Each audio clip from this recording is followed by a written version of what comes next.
Bonjour à toutes et à tous les amis, c'est Gilles Mention. Je suis appelé à revenir, continuer à communiquer sur certains principes de la voie spirituelle. J'espère que vous avez passé une bonne journée. Il est un peu tard, je suis désolé, j'arrive un petit peu tard, mais enfin donc à la lumière de la bougie. Et, euh, et donc je vous remercie aussi pour votre soutien depuis toujours. C'est vraiment très agréable de pouvoir partager ces idées et de savoir qu'elles sont reçues et appréciées, qu'elles sont comprises, disons, qu'elles peuvent être intégrées. Parce qu'au début, la vie, on la voit en noir et blanc.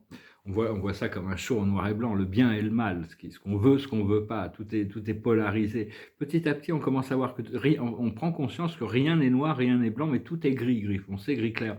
Et qu'il y a tout un dynamisme d'évolution à l'intérieur. Il n'y a plus le jugement sur le noir et le blanc, donc il n'y a plus ce jugement. Donc on peut observer la vie d'un point de vue du gris, de toutes des teintes de fréquences et vibrations. Et à partir de là, les couleurs commencent à se révéler, les couleurs de la vie qu'on va découvrir, la lumière spirituelle. Ce qu'il y a, c'est on doit remplacer les égrégores négatifs qui sont promus par le subconscient, dans les médias, tous leurs trucs de peur et de séparation, par des égrégores positifs. On doit s'unifier autour de valeurs communes, la communauté, l'amitié, le respect, toutes ces choses qui font que la vie en société fonctionne.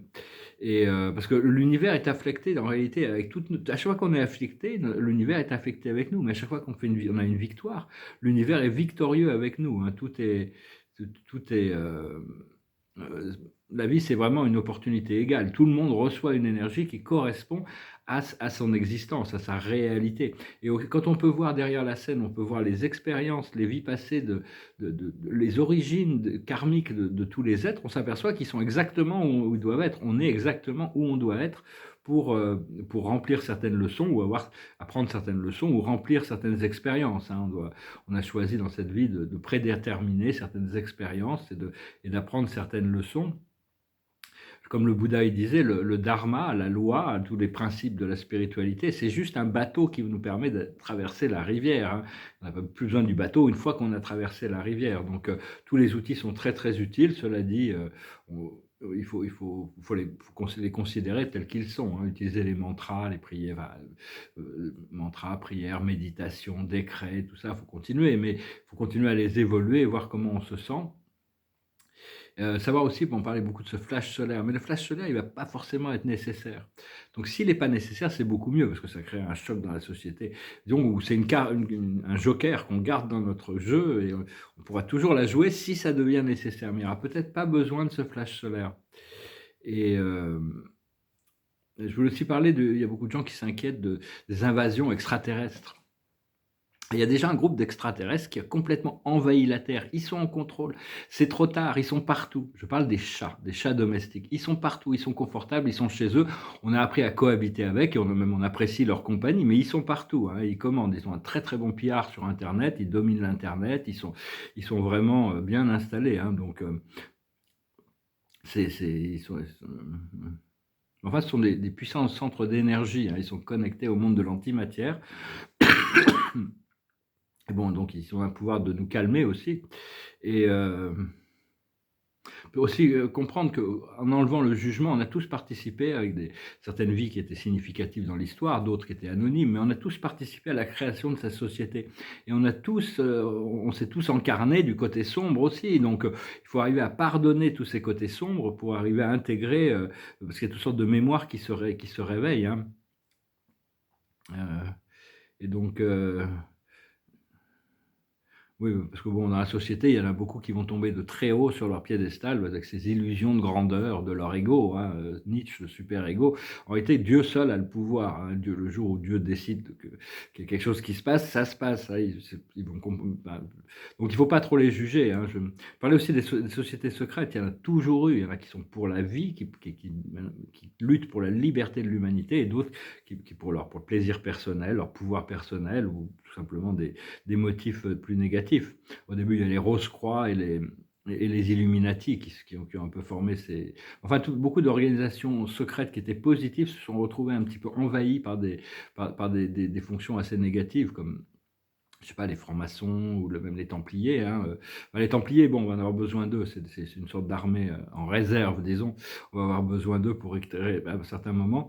Mais les francs-maçons, j'avais un ami qui était le grand maître de la loge du Grand Orient sur toute la côte ouest américaine. Tous les ans, il m'envoyait la liste des sujets de réflexion sur lesquels le groupe allait se pencher. Et j'ai toujours trouvé ça assez intelligent. Donc, ça dépend vraiment des loges. Enfin, euh, mais enfin bon, oui, on va voir, hein, si de toute manière, on va peut-être falloir étudier tout ça, les communiquer avec tous ces gens pour voir où ils en sont. Comme quand j'étais aux États-Unis, j'étais voir toutes les religions, les gourous, les formes de pratiques spirituelles, ça m'a beaucoup éduqué. Là, maintenant, il va peut-être falloir aller communiquer avec tout, tout, euh, tous ces gens. Hein, et donc, mais parce qu'il n'y a vraiment qu'une seule chose qui compte, c'est quel est notre rapport avec la présence du divin à l'intérieur de nous. À la fin, c'est ce qui est, c'est notre complexe spirituel. Hein. Euh, oui, j'ai pris une petite note aussi. Je regardais Isaac Newton, il cherchait aussi la théorie du tout, mais le père fondateur de la physique contemporaine, disons, parce qu'avant ça, il n'y avait pas trop de physique. Avant lui, la science, c'était pas, même si bon, il avait une vie personnelle un peu. C'est lui d'ailleurs qui a inventé la chatière, il paraît. C'est une de ses inventions. Enfin, il était beaucoup plus intéressé dans la métaphysique que la physique. Car la métaphysique, ça permet d'aller directement au résultat sans avoir besoin de passer par l'explication des mathématiques. Donc, on risque de... Ça ne veut pas dire qu'il ne faut pas continuer à apprendre la physique, mais enfin, bon, on va pouvoir trouver des raccourcis et comprendre aussi, je vous le dis, c'est un autre aspect, c'est que dans tous les groupes d'extraterrestres, il y a des hiérarchies. Hein, c'est la hiérarchie de la sagesse, généralement, ou du pouvoir, s'ils sont orientés négativement. Enfin, tout ça, c'est déjà, même dans les grands groupes qui sont connus d'extraterrestres, comme les dieux égyptiens, les dieux grecs, les dieux nordiques, toutes ces mythologies, disons, il y avait vraiment une hiérarchie à l'intérieur de la structure aux Anunnaki, le programme de Yahweh, Jéhovah, tout ça. Tout ça, il y a des hiérarchies à l'intérieur de leur structure. Alors qu'en réalité, on est en train de dissoudre tout ça. Hein. Donc, toutes ces anciennes, ça ne veut pas dire qu'il ne faut pas respecter les traditions et comprendre les forces qui guident l'évolution sont toujours pures de toute manière, hein, même si ça a été contrôlé, manipulé, la force qui est derrière la vie est complètement pure. Si on recherche éventuellement savoir une résidence au paradis, hein, c'est une résidence pour le moment, on est résident de la Terre et puis on va faire toute notre ascension à travers l'univers, le super univers, on va traverser l'univers central, éventuellement on deviendra citoyen du paradis. Le paradis, c'est quelque chose d'immense, c'est immense. Bon, je reviendrai un petit peu là-dessus, je pense pas que ça me paraît un peu compliqué, je me parlerai dans la prochaine vidéo.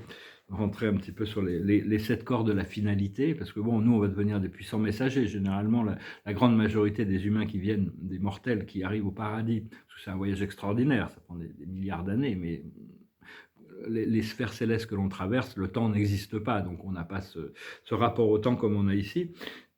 C'est vraiment les enfants prodiges qui retournent au paradis. Et puis pendant très longtemps, et pendant des milliards et des milliards et des milliards et des milliards d'années, aucun être de cette super univers n'avait atteint le paradis. On se demandait, est-ce qu'un jour il y en aura un, quoi. Et puis un jour, il y a eu un du premier super univers qui s'appelait Ganfanda, qui a traversé l'univers central et qui est devenu le premier ascensionneur au paradis, qu'il est devenu le chef du corps de la finalité mortelle, de toutes les corps de finalité mortelle, et le chef de tous les finaliteurs. Il s'appelle Ganfanda. On le salue, c'est le premier mortel. Maintenant, j'ai dû expliquer que enfin, un conseiller divin a expliqué que au paradis, il y a ça fait 3 grandes zones essentielles, hein, la présence de Dieu, la sphère la plus sainte du paradis et des zones résidentielles. Dans cette deuxième zone résidentielle, elle est découpée en 7 morceaux. C'est dédié aux 7 super univers et les gens qui ascensionnent. Et donc, parce que bon, il y a tous les corps de finalité qui sont renvoyés dans les super univers. Parce que une fois que Ganfanda avait mis les pieds au paradis, avait rentré dans l'univers central, tous les autres, toute la compagnie du ciel, de tous les autres super univers, comme nous, le 7e, on a été le plus lent. On se disait peut-être qu'un jour, il y aura il y aura un mortel de notre super univers qui va y arriver. Alors qu'en réalité, maintenant, tous les jours, il y a des gens qui sont envoyés du centre du super univers pour faire leur voyage à travers l'univers central. Et donc, et maintenant, c'est même très peuplé. Cette zone qui est dédiée aux gens qui ont ascensionné de Salvington, ça compte pas tous les gens qui sont en mission, hein, dans les univers. Et il disait que c'est un 10 puissance 128, c'est-à-dire 1 avec 128 zéros. Et que ça représente on ne dit que 4% de cet espace qui est disponible. C'est très très vaste, le paradis. Ça, c'est juste pour les gens les êtres qui ont ascensionné depuis le 7e super univers. On verra tout ça, hein. Je vais tirer quelques cartes. J'ai une chanson qui me passe par la tête depuis 3 jours, mais elle est dure à chanter, je ne suis pas prêt à la chanter. C'est une chanson de Fiona Apple qui s'appelle Sleep to Dream. La carte de la journée, c'est le retour solaire. C'est vraiment l'observateur, c'est le nouveau départ, hein, vraiment. On va voir la sagesse, c'est la vie éternelle.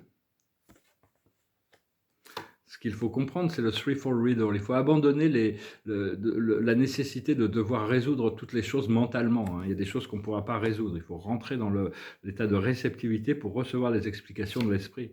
Ce qu'il faut faire, c'est cutting through. Il y a des réformes très importantes à faire. On doit trancher. C'est une question, il va falloir trancher sur les choses. Et l'aboutissant, c'est le joyau des rêves qui se réalisent, hein. C'est l'amoureux, c'est des phases de la destinée qui se préparent. Donc voilà, bah écoutez, je vous remercie d'aimer, de partager, de commenter, de souscrire. Je vous remercie pour votre soutien. J'allais chanter, je peux pas chanter cette chanson, elle est trop dure, mais je vais finir par la chanter parce qu'elle ne me lâche pas. Les chansons, elles ne me lâchent pas jusqu'à ce que je les chante. Alors, je vais trouver une facile, là, une petite chanson en français qui s'appelle Holiday. Holiday, oh, oh, holidays. C'est l'avion qui descend du ciel et sous l'ombre de son aile, une ville qui passe, que la terre est basse. Holidays, holidays, oh holidays, des églises et des HLM. Que fait-il le Dieu qu'ils aiment, qui vit dans l'espace, que la terre est basse? Holidays, holidays, oh holidays. De l'avion, l'ombre prend la mer comme une préface avant le désert, que la mer est basse. Holidays, holidays, oh holidays. Tant de ciel et tant de nuages, ne sais-tu pas à ton âge, toi que la vie lasse, que la mort est basse? Holidays, holidays, oh holidays. C'est l'avion qui habite au ciel, mais n'oublie pas, toi si belle, les avions ils passent et la terre est basse. Holiday. Je me sens un peu bizarre les paroles, un peu ce Michel Polnareff. Je sais pas, je trouvais cette chanson, je me dis, il faut que je chante quelque chose à la fin. Mais cette chanson de Fiona Apple, vraiment, elle me tourne dans la tête, mais a cappella, elle est pas facile. Il faudrait que je prenne les paroles, déjà, regarder un petit peu. Ah ouais, on est vraiment c'est le 5 de Raphaël. Il faut dépasser toutes les attentes, hein. Lâcher prise sur le passé. Chaque chose a sa raison d'être. Laissez vos regrets de côté et concentrez-vous sur les chances d'accéder au bonheur qui s'offre à vous. Cherchez du réconfort. Donc voilà, on est en pleine transition avec cette nouvelle lune, hein, donc relax, hein, relaxez-vous le plus possible et préparez-vous pour ces bonnes choses qui vont arriver. Je vous salue, je reviendrai prochainement et puis je vous dis à bientôt. Bonne soirée. Namasté.